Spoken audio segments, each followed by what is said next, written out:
Hey guys.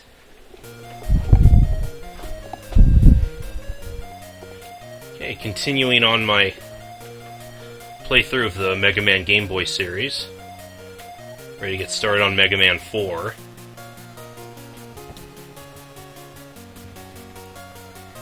And unlike the other three, this one actually gives us an opening cutscene.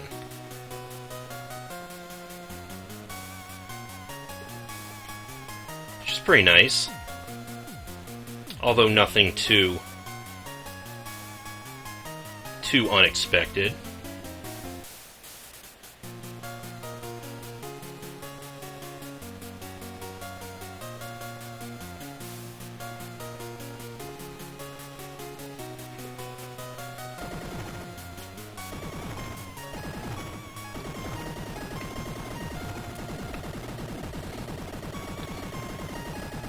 If that's the same city in every game, I kind of feel sorry for it. It tends to blow up a lot in these games.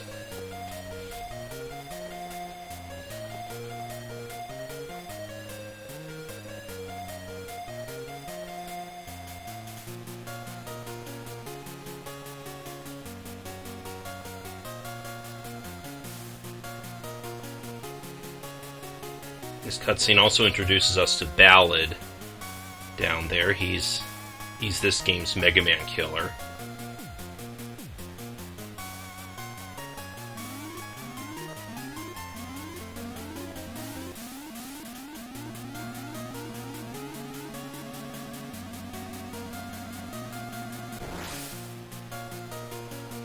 Alright, let's get started.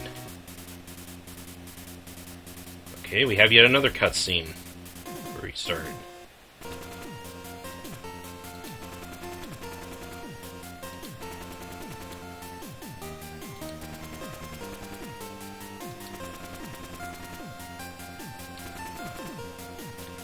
And now this is actually the first game to have a store system. In this game you pick up these things called P-chips, whatever the P stands for, which would later be replaced by the screws in later Mega Man games, but pick those up and we can take them to Dr. Light's lab, and he'll make items for us. And here we are at the stage select screen now. A very different stage select from what we see in most Mega Man games. Frankly, I'm not too wild about this system. I kind of prefer the kind with the windows with the mugshots in them. Plus, I don't like how they lined up all of the Robot Masters in their weakness order already. As you can see, though, we got the other four Robot Masters from Mega Man 4, Toadman, Brightman, Pharaohman, Ringman. So, as is the case as most people do when they play Mega Man 4, let's start with Toadman.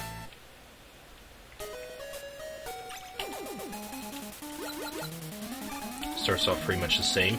Mega Man's Mega Buster works a little different in this game.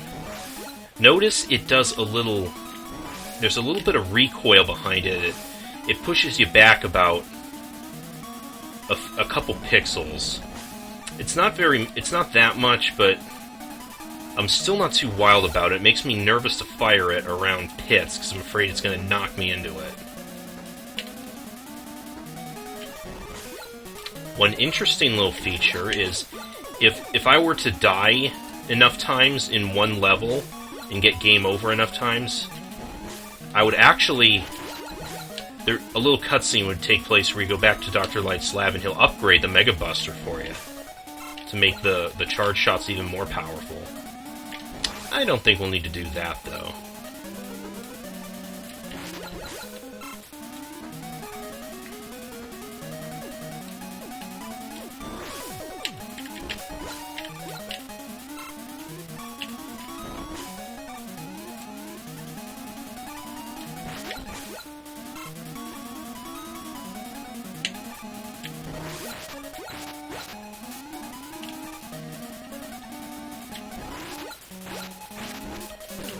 Escaroo, pretty much the same way as before.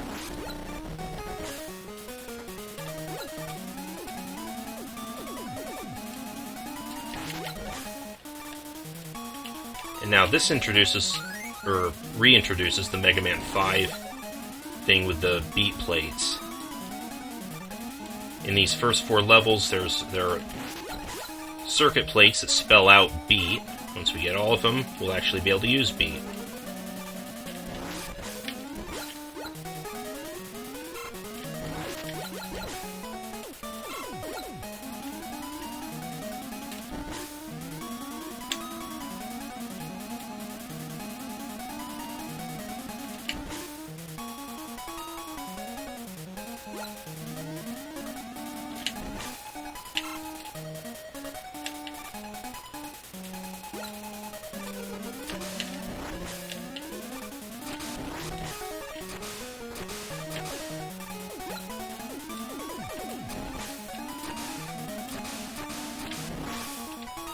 You're not fooling me, game. I see that behind there.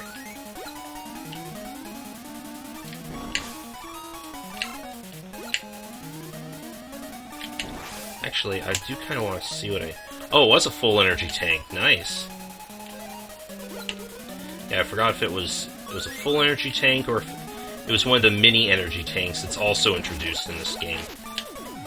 Essentially, you collect 4 mini energy tanks and you get a full energy tank.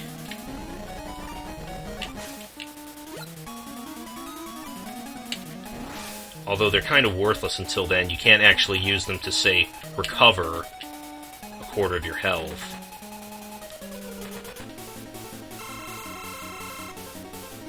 Okay, Toadman, we pretty much deal with him the same as usual.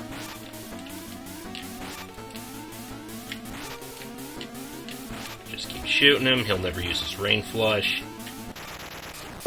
And there you go.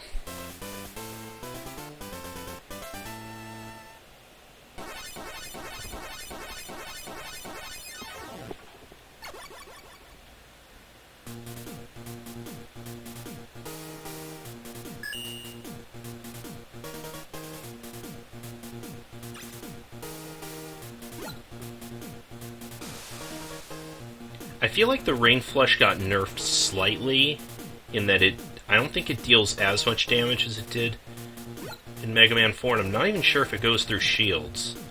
But it doesn't use near as much weapon energy either, so that's nice. Here's my biggest thing about this game, though, is the password system. It's really revamped from the usual, and really hurts the portability of this game.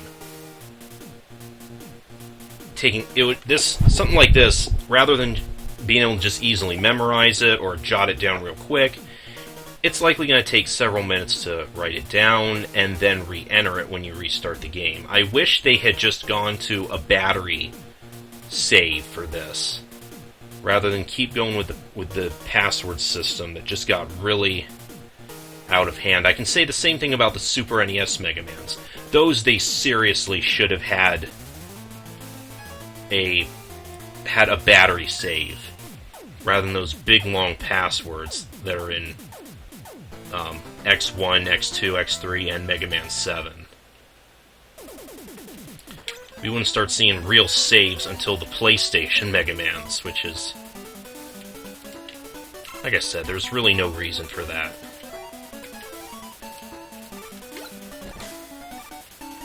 Anyways, good old Bright Man's level.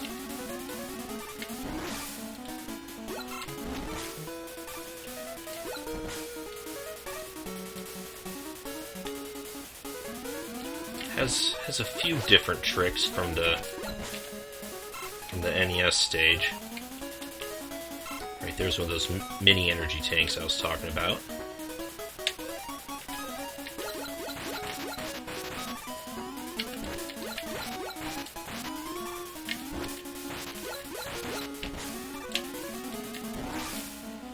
Hitting that switch turns off the lights, but that's what makes these platforms appear.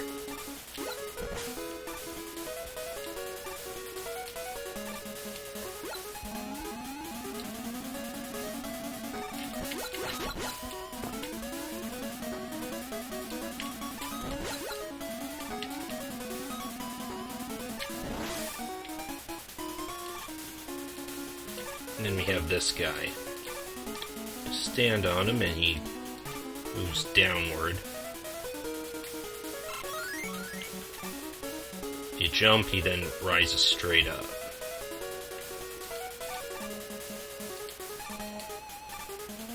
We gotta ride him across all this.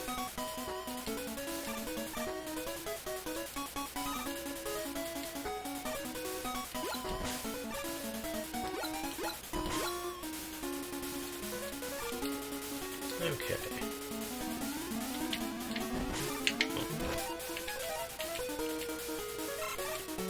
Oh, and as I forgot to point out, yeah, we got Rush Coil after beating Toadman as well. Another reason to fight him first.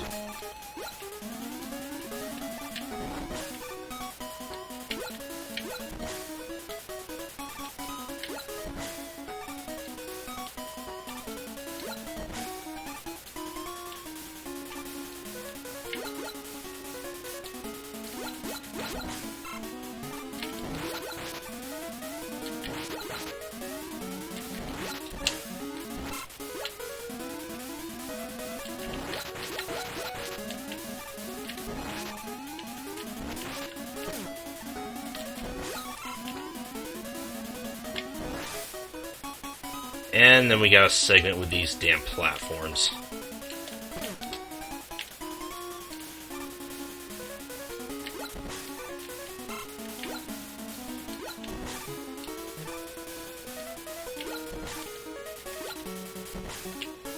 There's the next beat plate.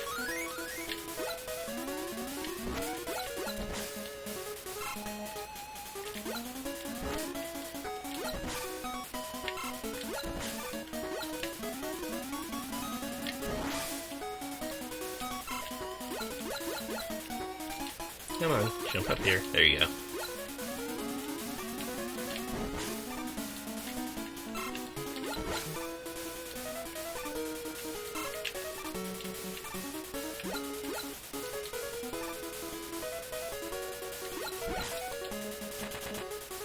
And here we are at the boss.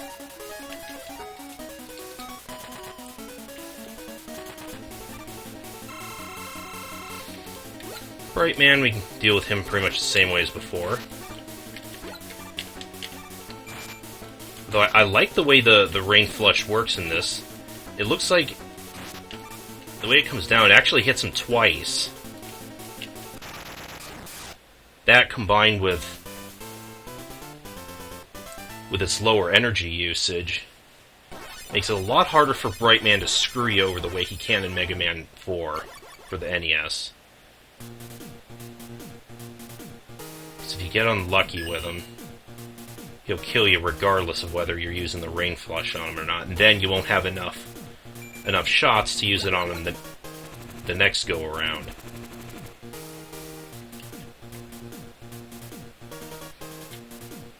Okay. Pharaoh Man's next.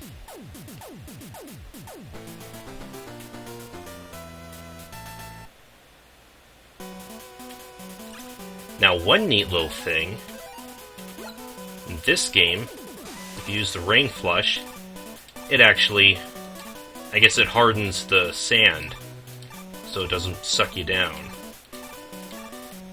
And it even does away with all those scorpions as a nice little bonus.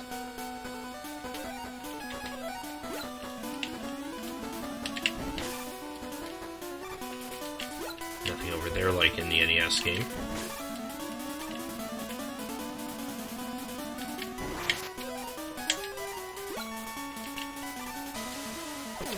Oh, but it stops them if they were about to burrow in. I thought it would kill them instantly, but no.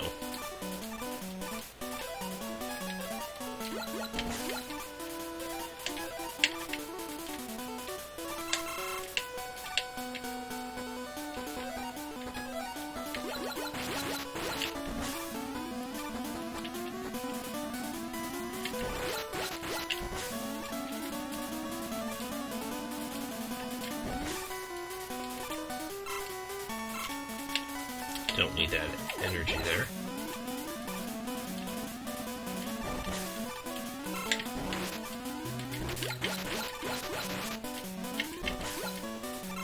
Take that E-Tank, though.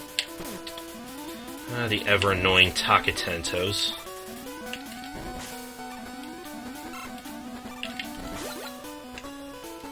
Here's a new gimmick, these collapsing platforms.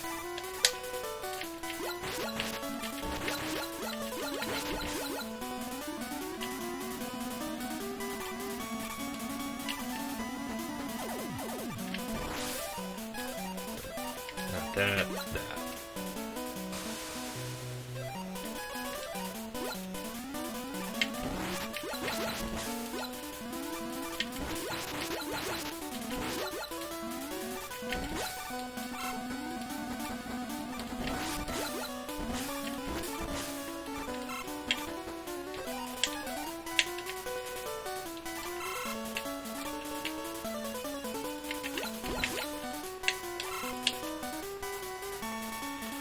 Okay, now here's the tricky bit. That A is probably the hardest one to get. Yeah, I made that look a lot easier than it actually is. Sometimes that takes me several tries.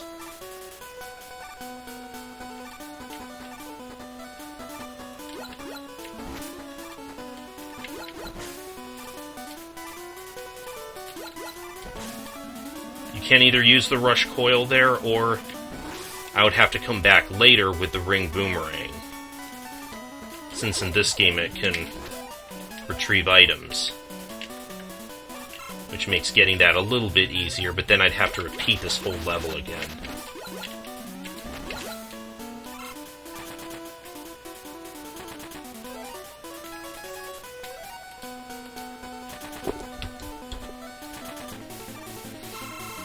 And once again, Pharaoh Man is utterly crippled with his weakness.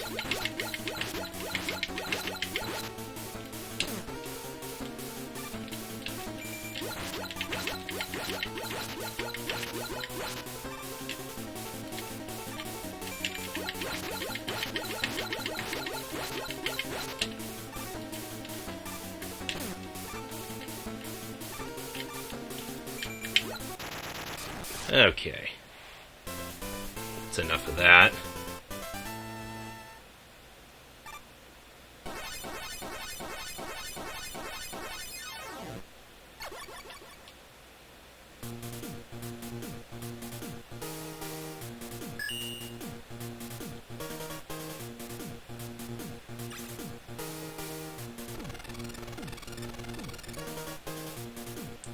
Pharaoh shot is awesome as always.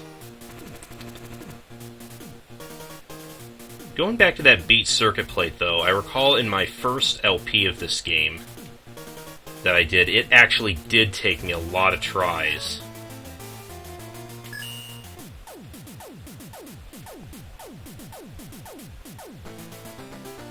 Anyways, on to Ringman's stage.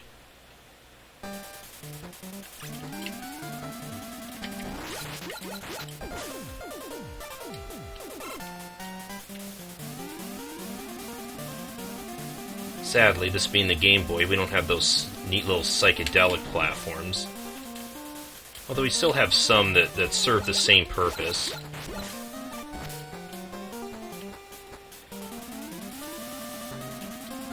This time, the direction in which they disappear in is different depending on whether they're that solid color you see on the bottom, or the stripe one you see up here.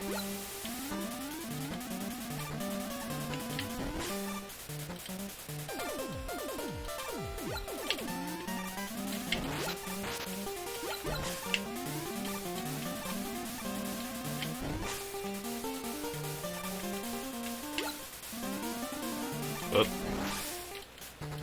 Almost. Pay more attention to that.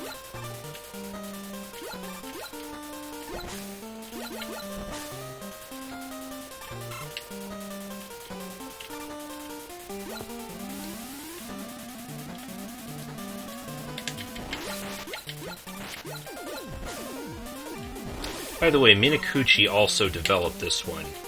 They pretty much developed all of the Game Boy excuse me, all the Game Boy Megamans, with the exception of the second one. And I understand. I just recently discovered that they also developed Wily Wars for the Genesis. That I wasn't aware of.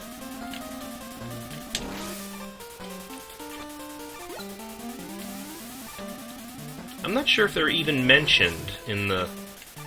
I think part of the reason I didn't know about the developers of these until recent was most of these games don't actually have any credits.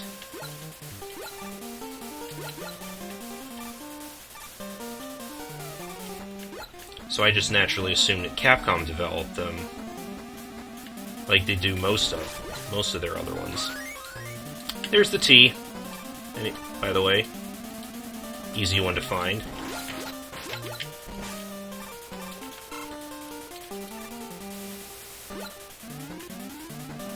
Oh. I do not like those monorotors. And yeah, I see that it doesn't seem like it goes through their armor like it could originally.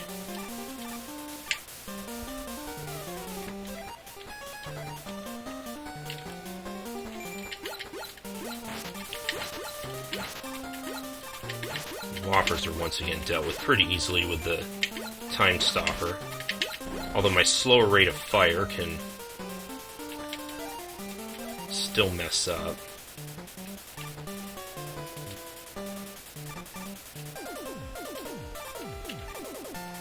Oops. Did it too early that time.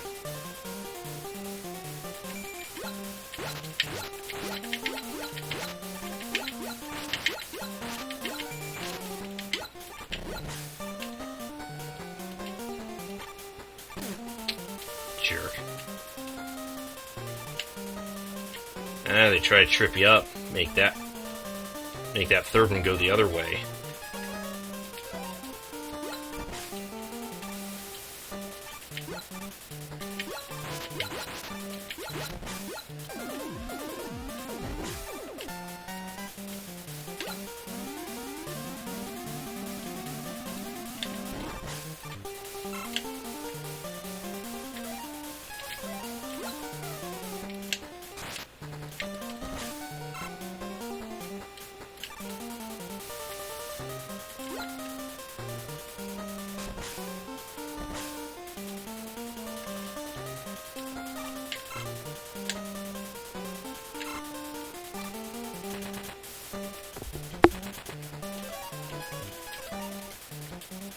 Alright, here we are.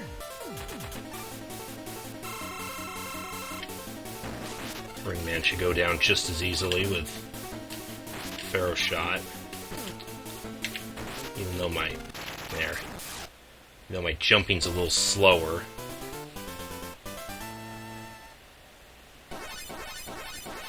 Couldn't get quite as fancy with him like I could in the NES game.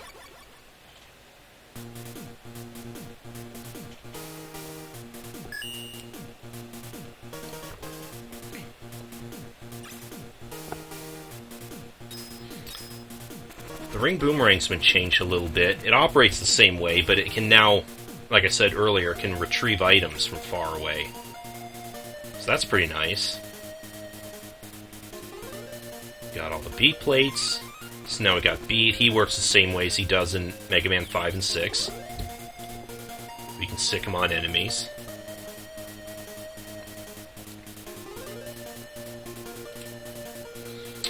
Okay, let's go to Dr. Light's lab. I think, yeah, I got enough chips for what I want here. You can buy energy tanks, weapon tanks, a super tank, which restores your health and all your weapons, replaced by the mystery tank in most other games. This thing recovers all of your weapon energy, which will be useful later because Dr. Light's a tightwad and won't restore your weapon energy in between levels after this, I think. 1-ups. And then this game is where the energy balancer debuted.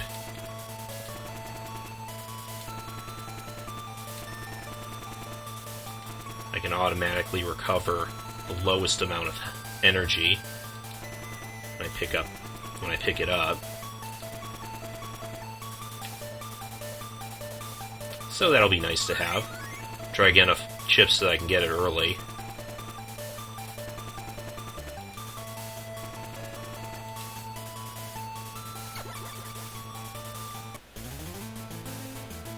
Okay. That's the first 4 Robot Masters down. Next time we'll head for Wily's Fortress again. See you guys next time. I'm playing a game.